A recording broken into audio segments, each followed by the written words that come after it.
Hey guys, what's up? This is Francois, your favorite American expat living in Seoul, South Korea. But today, as you probably can see, I am not in Seoul.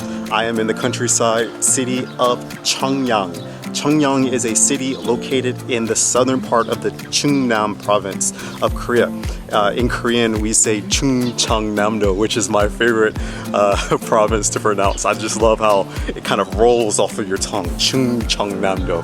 Anyways, I came to this city 2 days ago and I've had the most remarkable time, not just because of the things that I saw, but because of the people that I met.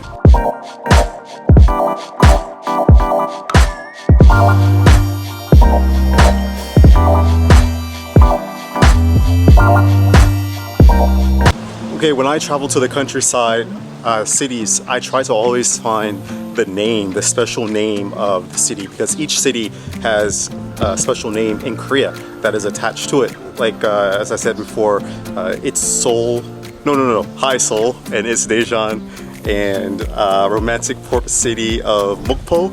So the name attached to Cheongyang is Smart Cheongyang. Okay, Cheongyang is not like any other countryside city that I've ever traveled to in Korea.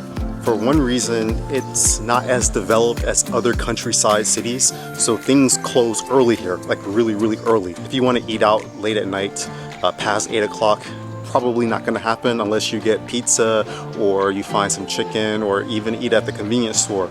But any of the traditional Korean restaurants will be closed by 8 p.m. Also, Cheongyang doesn't have a tourism department, so if you want a map of the city or a map of places where you can go visit, you have to get it from the bus station. So as soon as you arrive at the bus station, you can look around and you'll see a stand where there are maps. While here in Cheongyang, I went to 3 places. I went to Julong-Daeri, which is a bridge. Actually, it's Korea's longest suspension bridge, which is what I read on the internet. I went to a botanical garden, and I also went to Usan. So Usan is the fortress of 𝐒𝐥𝐥𝐿, or a fortress of 𝐒𝐥𝐥𝐿, located at the top of, actually it's not even located at the top of Usan mountain. It's located around Usan mountain. And check this out, Usan fortress does not have a door. I was walking around forever looking for a door to the fortress, and one gentleman told me there is no door. It's just the fortress is the whole mountain. So, wow. All of the other fortresses that I've been to in Korea, that I've traveled to, they have doors, so they are easy to find. But if that guy wasn't around, I would have been lost and walking around forever. Okay, I had to get my things from the motel because it's time to check out. Yeah, so let me tell you about the adventure that I had. I went to those 3 places, and the first place was Julong-Daeri. And at that bridge, it was better than I expected. I mean, I knew that it was going to be cool, but I found this place at the last minute, and when I went there, it was pretty impressive. There weren't as many people there as I was told there usually are around this time of year. There are still pretty big number of people there, and when you go on the bridge, it shakes, and just the scenery is amazing. And I met so many nice people there. When I come to the countryside, I'm always meeting like so many nice people. People are very friendly to me. You know, they look at me once because, of course, you know, I'm a foreigner. But after they have that initial glance, you know, they smile and they ask me like, how am I? And things like that. After I visited the bridge area, I went to have something to eat. There was, you know, another lady, a worker there, and her family who owned the place, and they were talking to me, asking me many questions. Just really nice people.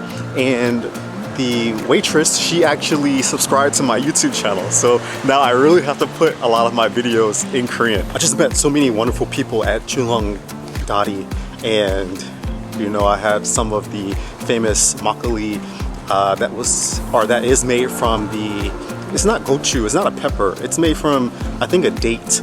So this region is known for peppers and dates, I think. I got a little tipsy off of one bottle of that makgeolli, and then I got in the taxi and I went to the botanical gardens. Now the botanical gardens are very far from the bridge. So actually, in order to get to the bridge from the center of the city, I took a taxi instead of taking a bus, because when I travel, I usually want to save time, not money. So in order to take the bus, I would have had to wait for 30 minutes, and the bus takes about an hour to get to the bridge area. But the taxi took only about 10 minutes, but it was 19,000 won basically.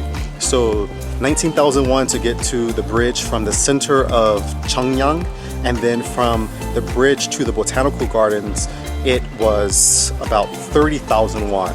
But I saved so much time, so the money doesn't matter. You can always get money back, can't get time back. The bridge entrance fee is free, of course, but the botanical gardens entry fee was 8,000 won. The one thing I would recommend though is to come here during the middle of the springtime or during the middle of fall, because there are so many gnats and mosquitoes that, you know, it will drive normal people crazy. Me, I'm a countryside guy, you know, I like to get out, you know, be in the dirt, you know, be with animals and things like that. So the gnats don't bother me that much, but the mosquitoes do. I don't like mosquitoes at all. I can't stand them. They're plaguing on this earth and they need to be eradicated. So the last place I went to was Usan. So Usan is a mountain fortress from the 𝐼𝐥𝐥𝐿 era located here in Cheongyang. The fortress is not like a conventional fortress like the ones that I've traveled to in past videos. This fortress actually doesn't have a door to get inside. So the fortress doesn't have a door, and the fortress is actually around the entirety of the mountain. So if you want to see the entire fortress, then you need to go early in the morning, and don't go, again, do not come in the summertime. There's just too many bugs for normal people. They're everywhere. They're in your ears, they're in your mouth, they're in your eyes. So make sure you also bring a towel. That's very important. And bring water. Always bring water. Went to the mountain fortress and I got lost, but I met an older guy who was about 70 years old, and he told me that he's been coming to this mountain every day.